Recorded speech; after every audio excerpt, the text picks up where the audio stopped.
Hello everyone, welcome back to my channel.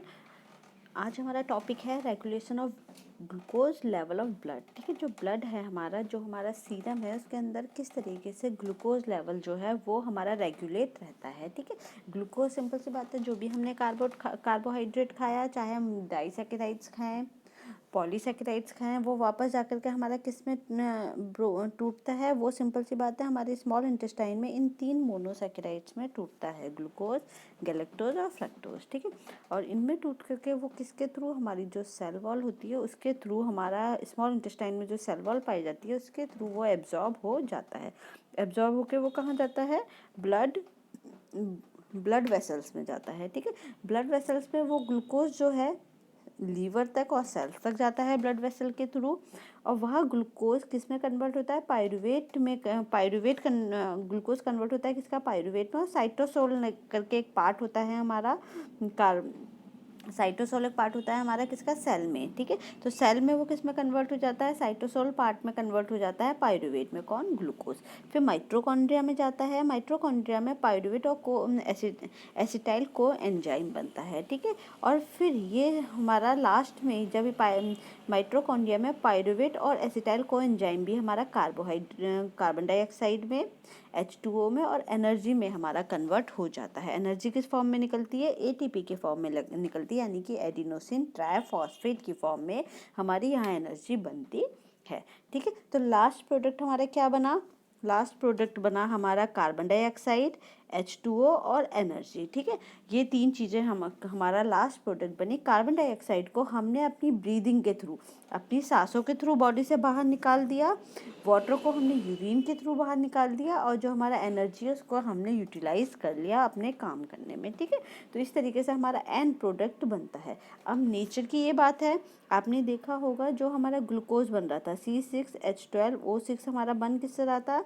ये हमारा carbon dioxide और वाटर से ही बन रहा था। ठीक है, जो हमने सबसे पहले देखा था कि पेड़ पौधे ग्लूकोज कैसे बनाते हैं, तो वो अपने आसपास की जो हमारी कार्बन डाइऑक्साइड होती है, वाटर होती है, और साथ ही साथ में यूवी रेस को लेकर के ग्लूकोज बनाते हैं। ये हमने देखा था ना। और लास्ट में यही ग्लूकोज हमारा किस में टूटेगा? हमारी बॉडी के अंदर इसी कार्बन डाइऑक्साइड में, वाटर में और एनर्जी में टूट जाएगा। ठीक है, ये हमारा नेचर है कि जो भी चीज़ जिसकी बनी होती है वो वापस उसी में कन्वर्ट हो जाती है। ठीक है, तो ये हमारा एंड प्रोडक्ट बन गया ग्लूकोज, जो भी हमने खाया था। सेल्स में जाकर के वो किस में कन्वर्ट हुआ? वो कार्बन डाइऑक्साइड में हुआ, जल में हुआ, ऊर्जा में हुआ। छोटे आंत की कोशिका भित्ति द्वारा ग्लूकोज, गैलेक्टोज, फ्रक्टोज जो है वो अवशोषित होगा, रक्त वाहिकाओं पर चला जाएगा ग्लूकोज। रक्त वाहिकाएं ग्लूकोज को यकृत और कोशिकाओं तक ले जाती हैं। साइटोसोल्स में ग्लूकोज पायरुवेट में बदल जाता है, और माइटोकॉन्ड्रिया में पायरुवेट और एसिटाइल कोएंजाइम बनाता है। अंतिम प्रोडक्ट क्या बनेगा? कार्बन डाइऑक्साइड बनेगा, जल बनेगा और हमारा ऊर्जा बनेगा। इसीलिए जो हमारा माइटोकॉन्ड्रिया वाला पार्ट होता है, इसको हम क्या बोलते हैं? इसको हम बोलते हैं पावर हाउस, सेल का पावर हाउस। क्योंकि इसका काम क्या होता है? इसका काम होता है एनर्जी प्रोड्यूस करना। ठीक है, एनर्जी प्रोड्यूस करना कैसे? एसिटाइल कोएंजाइम और पायरुवेट को किस में कन्वर्ट करता है? CO2 में, कार्बन डाइऑक्साइड में, H2O में, और एनर्जी में कन्वर्ट यहाँ पे करता है। ठीक है, जो हमारी सेल्स हैं उनमें हमारा ब्लड आया। ठीक है, ब्लड ने क्या भेज दिया? ग्लूकोज भेजा कोशिकाओं के अंदर। ये ग्लूकोज कहाँ गया? पहले साइटोसोल में गया, साइटोसोल के बाद कहाँ जाएगा? ये ग्लूकोज माइटोकॉन्ड्रिया में जाएगा। माइटोकॉन्ड्रिया में पायरुवेट और एसिटाइल को एंजाइम है। एसिटाइल को एंजाइम और पायरुवेट हमारा किस में ग्लूकोज पहले किस में कन्वर्ट होगा? पायरुवेट और एसिटाइल को एंजाइम में कन्वर्ट होगा। उसके बाद वो किस में कन्वर्ट हो जाएगा? CO2 में, H2O में और एनर्जी में। ठीक है, इसमें कन्वर्ट हो जाएगा। एनर्जी किस फॉर्म में आएगी? ATP, adenosine triphosphate. ठीक है, तो ऐसे केमिकल है ये।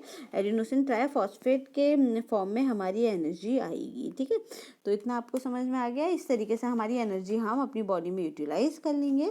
ठीक है, अब एनर्जी यूटिलाइज करने के लिए हमारी बॉडी में 3 तरह की प्रोसेस चलती हैं। ठीक है, किस तरीके से ग्लूकोज को बैलेंस रखा जाए हमारे ब्लड में। ठीक है, तो सबसे पहली जो प्रोसेस है वो है हमारी ग्लाइकोजेनेसिस। ग्लाइकोजेनेसिस में क्या होता है?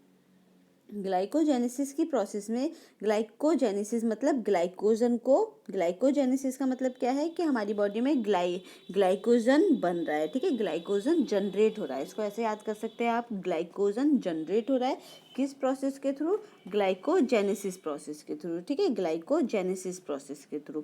When blood glucose level increase, जब हमारी नसों में, ब्लड वेसल्स में हमने बहुत सारा कार्बोहाइड्रेट खा लिया और वो हमारी ब्लड वेसल्स में किसके रूप में गया, ग्लूकोज के रूप में गया, तो ग्लूकोज हमारी बॉडी में ज़्यादा हो गया। तो जैसे ही हमारी बॉडी में क्या जाता है, ग्लूकोज जाता है, ठीक है, हमारे वेसल्स में, ब्लड में हमारा ग्लूकोज जाता है, वैसे ही पेनक्रियाज की आइलेट्स ऑफ लैंगरहैंस की बीटा सेल्स होती हैं, ठीक है, वो क्या करती है, इंसुलिन हार्मोन रिलीज करना शुरू कर देती हैं, ठीक है। जैसे कि ये हमारा क्या है, ये हमारा पेनक्रियाज है, ऊपर वाला आपको दिखाई दे रहा है ना, ये वाला देखना, ऊपर वाला आपको दिखाई दे रहा है, ये क्या है, ये हमारा पेनक्रियाज है, ठीक है। पेनक्रियाज के अंदर आइलेट्स ऑफ लैंगरहैंस की कुछ कोशिकाएं होती है, कोशिकाओं का नाम है ये, आइलेट्स ऑफ लैंगरहैंस, ठीक है, कोशिकाओं का नाम है ये। इन कोशिकाओं के अंदर अलग अलग तरह की कोशिकाएं पाई जाती हैं, ठीक है, ये कोशिकाओं का एक ग्रुप है, इसके अंदर अलग अलग तरह की कोशिकाएं पाई जाती हैं। तो इसके अंदर बीटा कोशिकाएं पाई जाती हैं और अल्फा कोशिका पाई जाती है। कौन सी पाई जाती है, बीटा पाई जाती है और अल्फा कोशिका पाई जाती हैं, ठीक है। तो अब क्या है, अगर जैसे ही हमारे ब्लड में, ठीक है, ग्लूकोज का जो लेवल है वो बढ़ गया, हमारे ब्लड में ग्लूकोज गया, लेवल बढ़ने लग गया, तो पेनक्रियास क्या करेगा, आइलेट्स ऑफ लैंगरहैंस, ठीक है, पेनक्रियास की जो आइलेट्स ऑफ लैंगरहैंस की बीटा सेल्स हैं, ठीक है, ये सब सेल्स के नाम है, वो क्या करेगा, इंसुलिन हार्मोन सीक्रेट करेगा। इंसुलिन हार्मोन कहाँ जाएगा, हमारे ब्लड में जाएगा।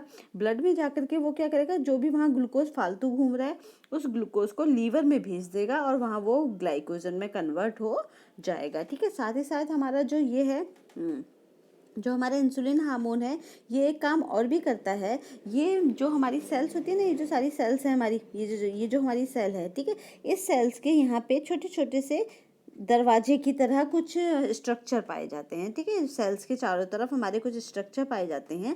तो अगर हमारे ग्लूकोज को इसके अंदर आना होगा तो इंसुलिन क्या करेगा, उसके लिए दरवाजे ओपन करता है, डोर्स को ओपन करेगा, मतलब कि जो भी बैरियर है रास्ते में उन बैरियर्स को हटाता है, जिसके चलते ग्लूकोज जो है कोशिका के अंदर चला जाता है, ठीक है। अगर हमारे पास इंसुलिन नहीं होगा तो उसके चलते क्या होगा, यहाँ पे हमारा कोई भी डोर हटाने के लिए नहीं होगा, जो रास्ते में बैरियर्स आ रहे हैं, जिसके चलते हमारा जो है ग्लूकोज सेल्स में नहीं जा पाएगा और सही से यूटिलाइज नहीं हो पाएगा, ठीक है। तो ये हमारा क्या है, इंसुलिन के काम है। क्या क्या काम हो गए, सबसे पहला काम इसका हो गया, जो भी एक्स्ट्रा ग्लूकोज घूम रहा है ग्लूकोज को लीवर में भेज देना, वहाँ वो किस में कन्वर्ट हो जाएगा, वहाँ वो ग्लाइकोजन में कन्वर्ट हो जाएगा। अब क्या है, when blood cells level increase, जब भी हमारा ब्लड ग्लूकोज का जो है लेवल है वो इंक्रीज होता है, तो पेनक्रियाज की जो आइलेट्स ऑफ लैंगरहैंस की जो बीटा सेल्स हैं, ठीक है, क्या इसमें 3 क्वेश्चन बन सकते हैं। एक तो ये पूछा जा सकता है कि इंसुलिन हार्मोन कहाँ से सीक्रेट होता है, कहाँ से होता है, पेनक्रियाज से सीक्रेट होता है। ये भी पूछा जा सकता है पेनक्रियाज की किस सेल से सीक्रेट होता है, तो किस सेल से होता है, आइलेट्स ऑफ लैंगरहैंस की सेल से सीक्रेट है। ये भी पूछ सकते हैं कि आइलेट्स ऑफ लैंगरहैंस की किन सेल्स से हमारा जो इंसुलिन हार्मोन है वो सीक्रेट होता है, तो वो किस में होता है, वो बीटा सेल्स से सीक्रेट होता है, ठीक है। और ये भी पूछ सकते हैं ग्लाइकोजेनेसिस, यानी कि ग्लाइकोजन को जनरेट करने के लिए की जो प्रोसेस होती है ग्लाइकोजेनेसिस, उसमें कौन सा हार्मोन जो है मेन रोल प्ले करता है, तो कौन सा करता है, हमारा इंसुलिन हार्मोन उसमें हमारा मेन रोल प्ले करता है, ठीक है। तो ये कई तरह के क्वेश्चन इसमें आ सकते हैं, इससे कई क्वेश्चन बन सकते हैं, तो आप लोग देख लीजिएगा। Convert glucose into glycogen in liver, इसमें क्या होता है, ग्लूकोज को ये ग्लाइकोजन लीवर में ग्लाइकोजन में कन्वर्ट कर देता है। जब रक्त शर्करा का स्तर बढ़ जाता है तो अग्नाशय के लैंगरहैंस के आइलेट्स बीटा सेल्स के इंसुलिन हार्मोन छोड़ते हैं, ठीक है, और यकृत में ग्लूकोज को ग्लाइकोजन में कन्वर्ट कर देता है, ठीक है। तो अग्नाशय के लैंगरहैंस में आइलेट्स की जो बीटा सेल्स है वो क्या करती है, इंसुलिन हार्मोन को छोड़ती हैं, ठीक है। यकृत में ग्लूकोज को ग्लाइकोजन में कन्वर्ट किया जाता है, ठीक है। जैसे कि आपको दिखाई दे रहा है ऊपर जो एक येलो कलर के जो आपकी लीफ जैसा स्ट्रक्चर है वो क्या है आपका, ये ठीक है। लीफ जैसा जो स्ट्रक्चर है वो आपका क्या है, ये वाला, ठीक है। ये क्या है आपका पेनक्रियाज है, ठीक है। पेनक्रियाज क्या करता है, पेनक्रियाज के अंदर कुछ सेल्स पाई जाती हैं जिनको हम क्या बोलते हैं, आइलेट्स ऑफ लैंगरहैंस की सेल्स बोलते हैं। इसके अंदर बीटा और गामा दो तरह की सेल्स पाई जाती हैं। तो इसमें से जो बीटा वाली सेल्स है, बीटा वाली सेल्स क्या करती है, इंसुलिन हार्मोन को सीक्रेट करती है, ठीक है। जैसे ही हमारे ब्लड में क्या होता है, ब्लड में हमारे जैसे ही ग्लूकोज लेवल बढ़ेगा, ठीक है, ब्लड में ग्लूकोज लेवल बढ़ा तो पेनक्रियाज को सिग्नल जाएगा कि भाई क्या हो गया है, ब्लड का जो लेवल है ग्लूकोज का वो हाई हो गया है, बढ़ गया है। तो पेनक्रियाज को सिग्नल जाएगा, पेनक्रियाज क्या करेगी, इंसुलिन हार्मोन को सीक्रेट करेगी, ठीक है, रिलीज कर देगी इंसुलिन हार्मोन को। इंसुलिन हार्मोन कहाँ जाएगा, हमारा ब्लड में जाएगा, और जो भी हमारा ग्लूकोज है ब्लड में जाकर के क्या करेगा, जो भी हमारा ग्लूकोज है उसको लीवर के पास भेज देगा, जहाँ वो किस में कन्वर्ट हो जाएगा, ग्लाइकोजन में कन्वर्ट हो जाएगा, ठीक है। समझ में आ गया इतना।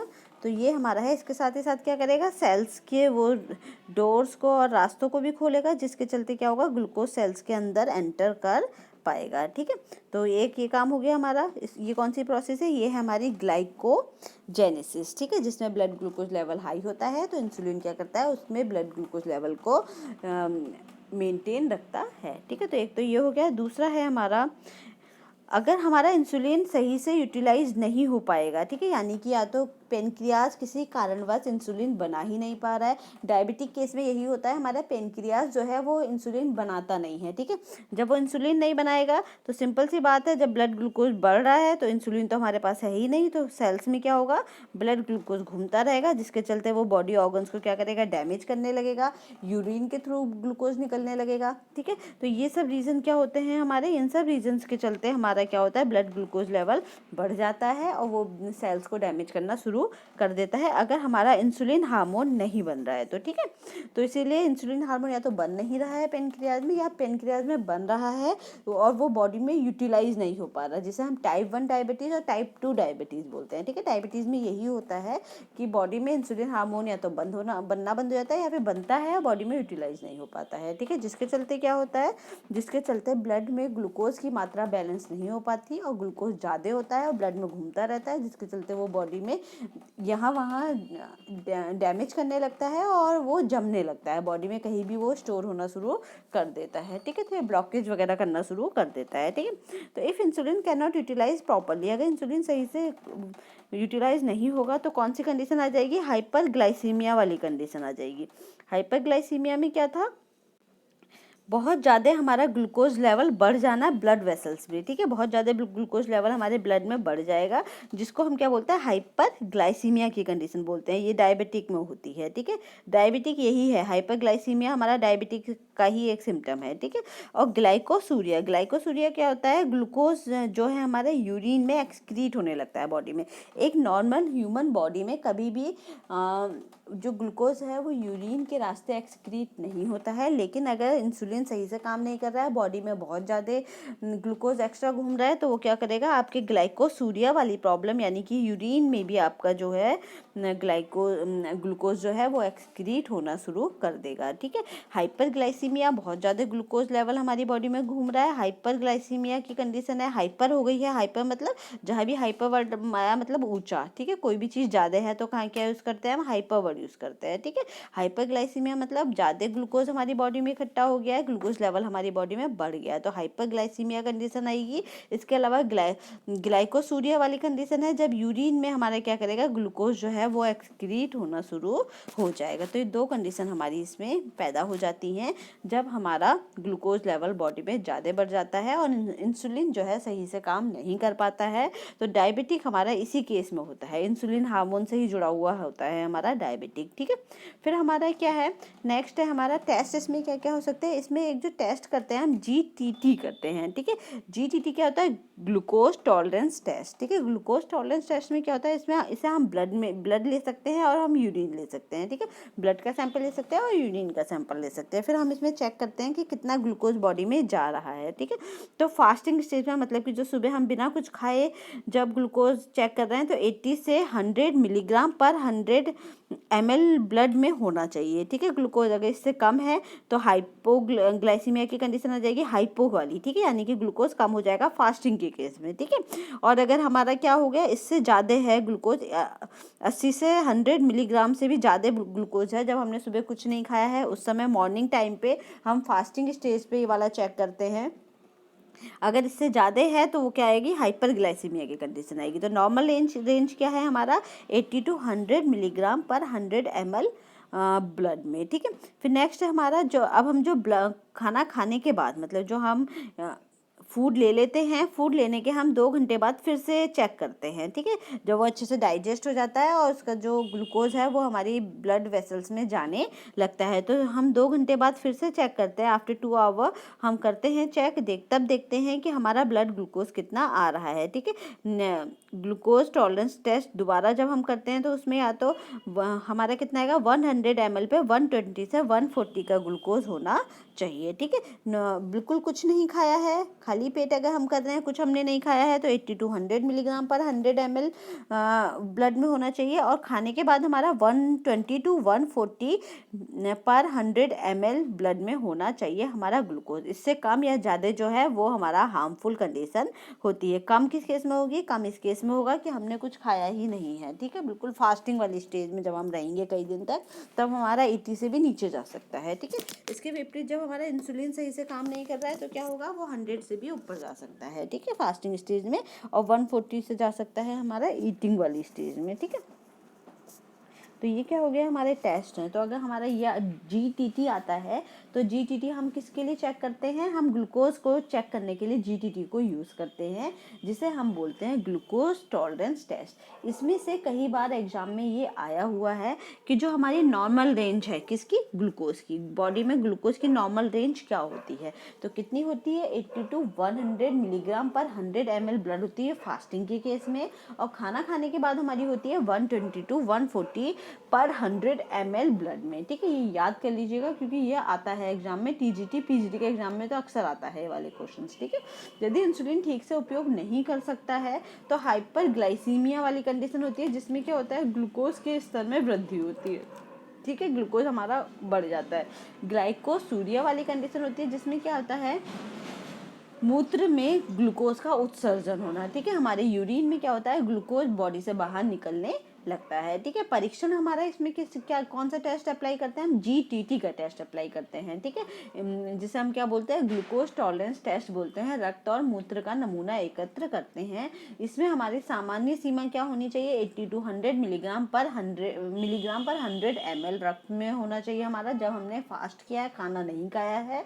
और 120 से 140 के केस में हमारा 100 ml ब्लड में खाने के बाद होना चाहिए, ठीक है। आपने देखा होगा कि जिनके घर में डायबिटिक पेशेंट होते हैं तो वो क्या करते हैं, सुबह सबसे पहले अपना एक बार ब्लड चेक करते हैं, ठीक है। घर में आजकल वो वाली हैंडी किट्स आ रही हैं, उसमें थोड़ा सा ब्लड डालो तो स्ट्रिप में वो बता देता है आपको, छोटी सी मशीन आती हैं, जिनके घर में भी डायबिटिक पेशेंट है वो घर में रखे रहते हैं, ठीक है। तो वो क्या करते हैं, सबसे पहले सुबह बिना खाए एक बार ब्लड चेक करते हैं, उसमें देखते हैं कि 80 टू 100 मिलीग्राम पर 100 ml है या नहीं है, ठीक है। उसके बाद खाने के बाद करते हैं वो, तो खाने के बाद अगर उनका जो ग्लूकोज लेवल है वो बहुत ज़्यादा बढ़ा हुआ होता है तो वो क्या करते हैं, वो इंसुलिन के इंजेक्शन ले लेते हैं, ठीक है। इंसुलिन हमारा पहला सिंथेटिक हार्मोन है, ठीक है, पहला सिंथेटिक हार्मोन है जो हमने किस में बनाया है, लैब में बनाया है। अब तक और कोई लैब में हार्मोन नहीं बनाया गया है, लेकिन इंसुलिन पहला सिंथेटिक हार्मोन हमारा लैब में बना चुके हैं, यानी कि जो बॉडी में पेनक्रियाज में जो हमारा हार्मोन बन रहा था वही हार्मोन हमारी लेबोरेटरी में भी बनता है और मार्केट में वो बिकता है, ठीक है। जो मार्केट से हम ले आते हैं इंसुलिन के इंजेक्शन, और जिन लोगों को डायबिटिक वाली प्रॉब्लम होती है वो इंसुलिन को लगा लेते हैं, ठीक है। तो आई होप आपको ये वाला समझ में आ गया होगा, ग्लाइकोजेनेसिस, ठीक है।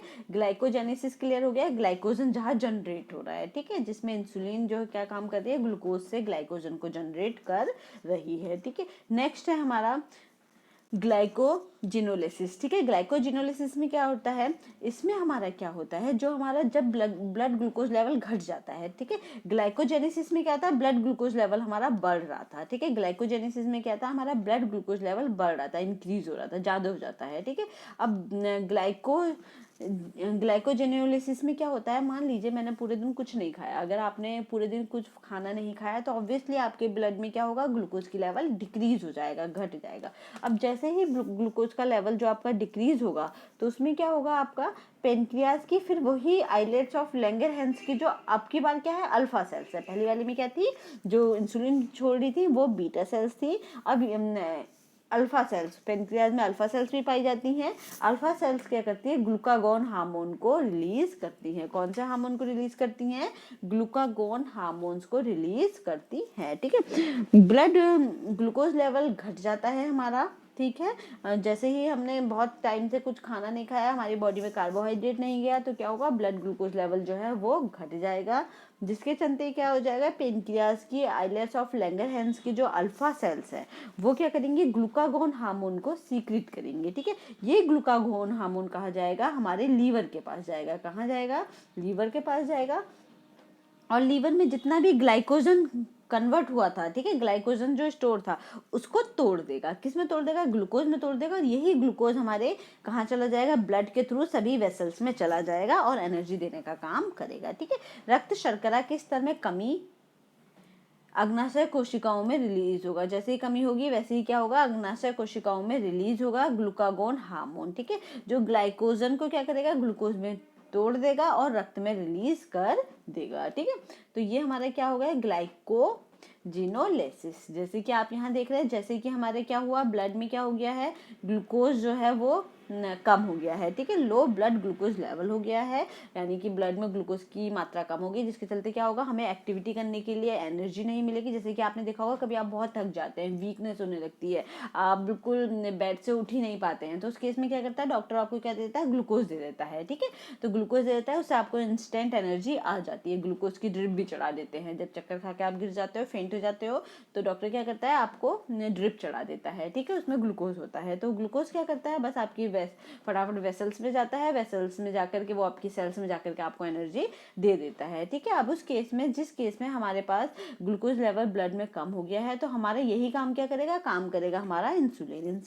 सॉरी, हमारा इंसुलिन यहाँ नहीं होगा, सॉरी, पेनक्रियाज हमारा क्या काम करेगा, पेनक्रियाज के पास सिग्नल जाएगा कि अब आपका जो हमारा ब्लड है उसमें ग्लूकोज कम हो गया है। तो पेनक्रियाज क्या करेगा, पेनक्रियाज की जो अल्फा सेल्स हैं, ठीक है, पेनक्रियाज की जो अल्फा सेल्स होंगी वो क्या करेंगी, पेनक्रियाज के अंदर आइलेट्स ऑफ लैंगरहैंस की जो सेल्स हैं उसके अंदर जो हमारी अल्फा सेल्स होंगी, ये अल्फा सेल्स क्या करेंगी, ये अल्फा सेल्स ग्लूकागॉन हार्मोन को रिलीज करेंगी। कौन सा हार्मोन रिलीज करेंगी, ग्लूकागॉन हार्मोन्स को रिलीज करेंगे, ठीक है। ये ग्लूकागॉन हार्मोन्स कहा जाएगा, हमारे ब्लड के वेसल्स में जाएगा और फिर ब्लड वेसल से वो कहाँ जाएगा, हमारे लीवर में जाएगा, ठीक है। लीवर में जो भी हमारा ग्लाइकोजन स्टोर था वो क्या करेगा, उस ग्लाइकोजन को तोड़ देगा, किसमें, ग्लूकोज में, ठीक है। ग्लूकोज जो है वो हमारी वेसल्स में वापस आके हमारे ब्लड को जो मात्रा कम हुई है ग्लूकोज की, उसकी मात्रा को क्या कर देगा, बैलेंस कर देगा, ठीक है। तो ये क्या था, ये हमारा था पूरा ग्लाइकोजिनियोलिसिस, ठीक है, ग्लाइकोजिनियोलिसिस थी, ये हमारी प्रोसेस थी। ग्लाइकोजिनियोलिसिस में समझ में आ गया ना, पेनक्रियाज की आइलेट्स ऑफ लैंगरहैंस की अल्फा सेल्स रिलीज करती हैं ग्लूकागॉन। जब भी आपकी जो ग्लूकागॉन करेंगे, जब भी आपकी जो ग्लूकोज लेवल जो है वो आपका डिक्रीज हो जाएगा, ठीक है। फिर है ग्लाइकोजन जो है हमारा broken down into glucose release in blood.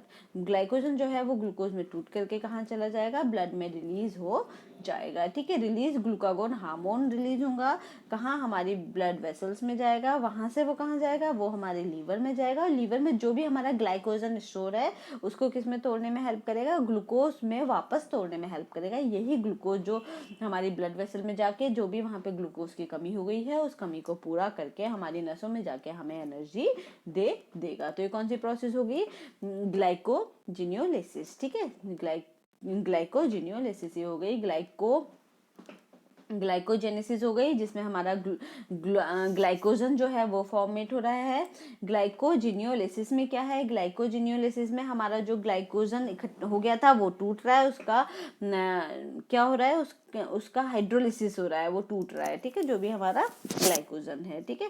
फिर अब इसके बाद नेक्स्ट जो साइकिल है वो है ग्लूकोनियो ग्लूकोनियोजेनेसिस, ठीक है। ग्लूकोनियोजेनेसिस में क्या होता है, जब भी आपने देखा होगा कि कुछ कंडीशंस ऐसी होती है कि लोग बिल्कुल अपने खाने से कार्बोहाइड्रेट पूरा ही हटा देते हैं, ठीक है। या फिर वाली कंडीशन जब आपको बिल्कुल, हम जो वाली कंडीशन होती है ना, भूखमरी वाली कंडीशन, उसमें आपको बिल्कुल स्टारवेशन वाली कंडीशन, ठीक है, एक्सट्रीम लेवल का जो स्टारवेशन है, जहाँ आपको बिल्कुल खाना ही नहीं मिल रहा है, भूखमरी है, तो उस केस में क्या होगा, आपको जो कार्बोहाइड्रेट है वो आपके खाने से बिल्कुल ही गायब हो जाएगा, जिसके चलते जब कार्बोहाइड्रेट आपके खाने में नहीं है तो हमारी बॉडी को एनर्जी तो चाहिए ही ना, तो हमारी बॉडी में जो भी फैट स्टोर होगा, प्रोटीन स्टोर होगा, वो क्या करेंगे, वो हमारा एनर्जी देने का काम, यानी कि ग्लूकोज एनर्जी देने का काम करेंगे, ठीक है। वो ग्लूकोज में कन्वर्ट होना शुरू कर देंगे, ठीक है। कौन, ग्लूकोनियोजेनेसिस में, ठीक है। इसमें क्या है, ग्लूकोनियोजेनेसिस में क्या होता है, जो नॉन कार्बोहाइड्रेट सब्सटेंसेस हैं, ठीक है, वो क्या करेंगे, वो हमें ग्लूकोज बनाना उनसे शुरू हो जाएगा, लेकिन ये कंडीशन बॉडी के लिए अच्छी कंडीशन नहीं है।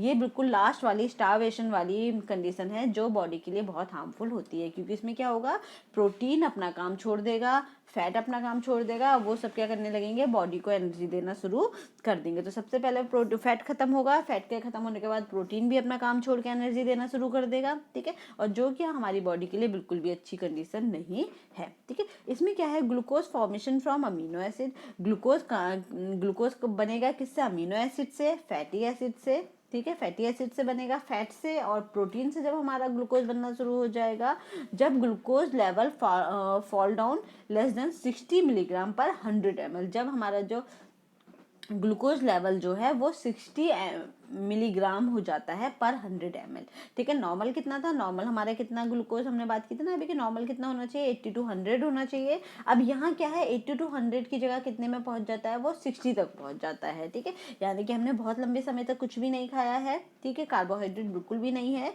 तो हमारा जो ग्लूकोज लेवल है वो कितना पहुंच जाएगा, 60 to 100 ml पहुंच जाएगा, ठीक है, 60 to 100 ml पहुंच जाएगा, जिसके चलते क्या होगा, 60 to 100 ml जब वो पहुंचा है, इसका मतलब ग्लूकोज तो बहुत कम है, ठीक है, और कार्बोहाइड्रेट हमारे पास है ही नहीं, जो था वो भी खत्म हो गया है, ठीक है, जो ग्लाइकोजन है वो भी हमारा खत्म हो चुका है, क्योंकि 80 से जब नीचे गया ग्लाइकोजन तो तभी कन्वर्ट होने लग गया था ना, तो जब हमारा अब 60 तक पहुंच गया, हमारी बॉडी में जो भी ग्लाइकोजन था, जो भी ग्लूकोज था, सब यूटिलाइज हो गया है, तो इसके बाद क्या होगा, जो हमारी बॉडी के फैटी एसिड्स हैं वो हमें एनर्जी देना शुरू करेंगे, ठीक है, वो ग्लूकोज में कन्वर्ट होना शुरू हो जाएंगे और हमें एनर्जी देना शुरू कर देंगे। अब जब हमारी बॉडी के फैटी एसिड्स और फैट्स भी पूरा खत्म हो गया, वसा पूरी खत्म हो गई है, तो उसके बाद क्या करेगा, फिर जो अमीनो एसिड और प्रोटीन है, ठीक है, वो अपना काम छोड़ देंगे, बॉडी बिल्डिंग का और सेल्स को मेंटेन करने का जो उनके सारे बॉडी बिल्डिंग के काम है वो छोड़ करके वो एनर्जी ग्लूकोज में कन्वर्ट होकर एनर्जी देना शुरू कर देंगे, ठीक है। तो ये क्या है, हमारा ग्लूकोज फॉर्मेशन from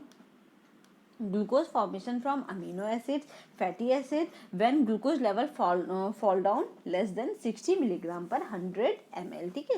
फिर क्या है, फास्टिंग के केस में वाली कंडीशन आ सकती है, स्टार्वेशन के केस में आ सकती है, लो कार्बोहाइड्रेट डाइट के केस में आ सकती है, और बहुत अधिक हम जब एक्सरसाइज करते हैं तब ये वाली कंडीशन आ सकती है, ठीक है। अमीनो एसिड्स और फैटी एसिड से ग्लूकोज का निर्माण, जब ग्लूकोज का स्तर 60 मिलीग्राम पर 100 मिलीलीटर से कम हो जाता है। उपवास के केस में, भूखमरी के केस में, कम कार्बोहाइड्रेट वाला आहार और अधिक व्यायाम के केस में हमारी ये वाली जो साइकिल है ये एक्टिवेट हो जाती है, जिसको हम बोलते हैं ग्लूकोनियोजेनेसिस, ठीक है। तो तीनों साइकिल बहुत इंपॉर्टेंट है, पीजीटी के पेपर में वो पूछ लेते हैं कि वो कौन सी साइकिल है जो जिससे हमारा नॉन कार्बोहाइड्रेट न्यूट्रिएंट्स जो हैं वो क्या बनाने लगते हैं, ग्लूकोज में कन्वर्ट होकर हमें एनर्जी देने का काम करते हैं। तो वो क्या है, हमारा ग्लूकोनियोजेनेसिस, ठीक है। आई होप आपको ये सब समझ में आया होगा। कल को हम डाइटरी फाइबर देखेंगे, ठीक है। तो आज कार्बोहाइड्रेट की हमने तीनों जो हमारी सेल्स हैं वो जो हमारी साइकिल्स हैं वो हमने पढ़ी। क्या क्या पढ़ा हमने, ग्लाइकोजेनेसिस पढ़ा, जिसमें ज़्यादा जब ग्लूकोज हो जाता है, ठीक है, मात्रा जब ज़्यादा हो जाती है तो वो किस में कन्वर्ट होने लगता है, वो ग्लाइकोजन में कन्वर्ट होता है ग्लाइकोजेनेसिस में, ठीक है, जिसमें इंसुलिन हार्मोन हेल्प करता है, ठीक है।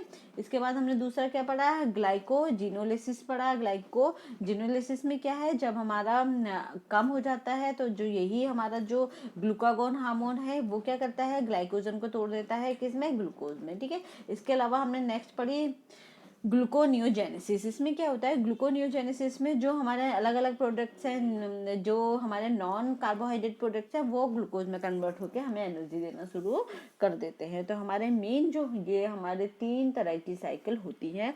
कल हम डाइटरी फाइबर पे बात करेंगे, ठीक है। अभी तक हमने क्या पढ़ा, हमने सारे मोनोसैकेराइड्स पढ़े, डाइसैकेराइड्स पढ़े, फिर हमने पॉलीसैकेराइड्स में से जो हमें एनर्जी देते हैं वो वाले पॉलीसैकेराइड्स के बारे में, जो ग्लूकोज में कन्वर्ट होते हैं, जैसे स्टार्च हो गया, ग्लाइकोजन हो गया, हमने इसमें बात की, ठीक है। अब कल हम पढ़ेंगे dietary fibre. Thank you everyone, have a nice day.